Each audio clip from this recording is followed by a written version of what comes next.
you listen to podcasts that sound like this? Hey, welcome back to the Super OK Podcast, where our audio sounds mediocre. Or do you prefer podcasts that sound more like this? Crisp, clear, fun, easy to listen to, and full of awesomeness? Well, then you should check out Spoiler Country, hosted exclusively over at Spoilerverse.com.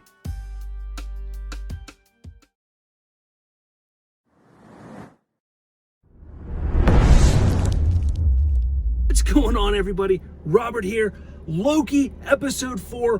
Woo! Holy crap, was that a crazy episode. Look, I know a lot of people complained, even myself complained about last episode on how slow it was, how we just wanted it to go, we wanted to get to the root of this show. There was speculation on everything that has been going on. What is the TVA? Who are the timekeepers? All that stuff. We got a lot of the answers today on episode 4 of Loki. Fantastic episode. I loved the little cat and mouse kind of play that Mobius was doing with I can't remember her name, whatever, but you know, if you've watched the episode, you know what I'm talking about. It was a fantastic little game that he was playing, just trying to figure out if what Loki told him was true about them being a variant that was then brought in to become an agent of the TVA. Absolutely wonderful to see his arc and how it developed. Then you have Agent B-15, I believe.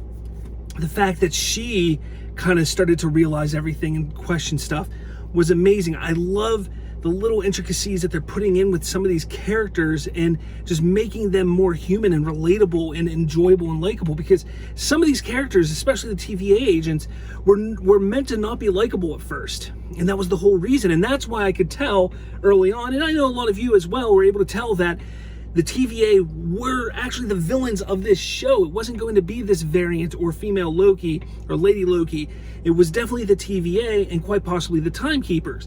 Now, getting to the Timekeepers, which, holy crap, wow. Like, the fact that they're not real, the fact that they were like androids or robots in some form or fashion, I thought was a really cool twist on it, because I know a lot of us were thinking, oh, they're just not real. They're not real beings.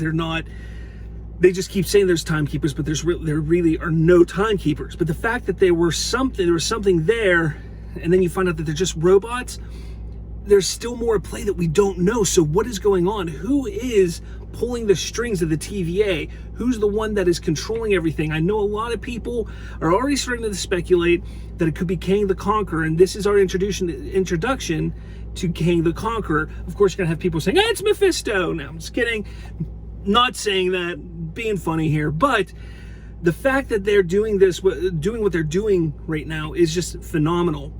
Love seeing Lady Sif come back. It's been a while since we've seen her in any MCU content. To see her come back, even if it was just a small role like that, was amazing. I loved it. I love seeing her back, and I hope that we get more of her moving forward, because she was such a fun character in the past, and I think she can be even more so now. So hopefully we get more Lady Sif. But let's talk about the ending of the episode. Holy shit. Holy crap. The ending of this episode was just insane. The fact that, first off, you see these characters dying. Mobius, which this wasn't even in the ending, but I love, Mobius being killed, or, I can't remember what it's called. I'm terrible with names right now. I'm just kind of excited just after watching it.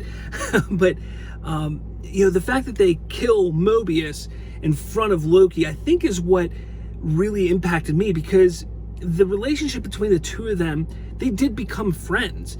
In that moment when Mobius is like, great, now I have to trust two Lokis, and Loki, Tom Hiddleston Loki's like, how about you trust a friend? That's something very unlike Loki, to become a friend with somebody. He tries to stay, distant from a lot of the people that he trusts in his life, and the fact that he takes this relationship and turns it into a friendship, and he realizes that, and then just moments later he's killed in front of him, it's just heartbreaking. It's not that I'm sad that Owen Wilson is gone at that moment, or Mobius is gone in that moment. I'm sad for Loki, because he is getting that connection, and it's gone again, and it's gone now, and it's just something that constantly happens to him, and it's just unfortunate. So then we get to the ending, and you think they, the Lokis have done it. They've won. What is their next move? How are they going to, really just take down the TVA and get things back to normal? And not only that, but this relationship between Loki and Loki, or Sylvie and Loki, the relationship between the two of them, and the fact that he might be falling for this person, which, is not, again, something that is very unlike Loki. He's not that kind of person. But the fact that he's falling for Sylvie, and he's, about to take that leap, like, he's like, I don't know, like, something is happening. And then he's killed in front of Sylvie. Once again, a Loki seeing loss, just like we saw. The connection there is just absolutely insane. And the fact that Sylvie then doesn't kill, I don't know why I can't remember her name, but everybody's gonna yell in the comments if you're watching, if you comment.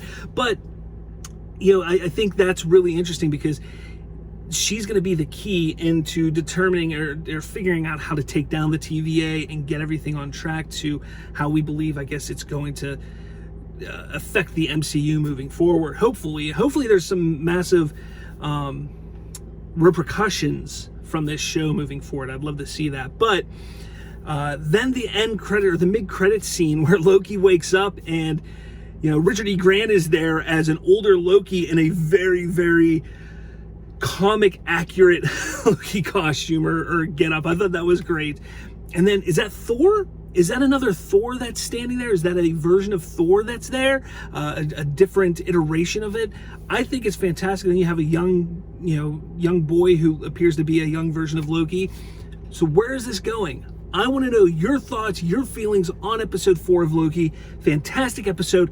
It leaves you wanting more. It leaves you wanting to get to that next episode, to see episode 5. Can next week get here soon enough? I don't know. But again, let me know your comments down below, what you thought of Loki episode 4.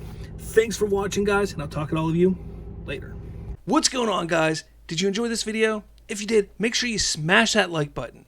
And for more, hit subscribe with that little notification bell. That way, you'll be notified every time a new episode drops. Thanks for watching, and I'll catch you all later.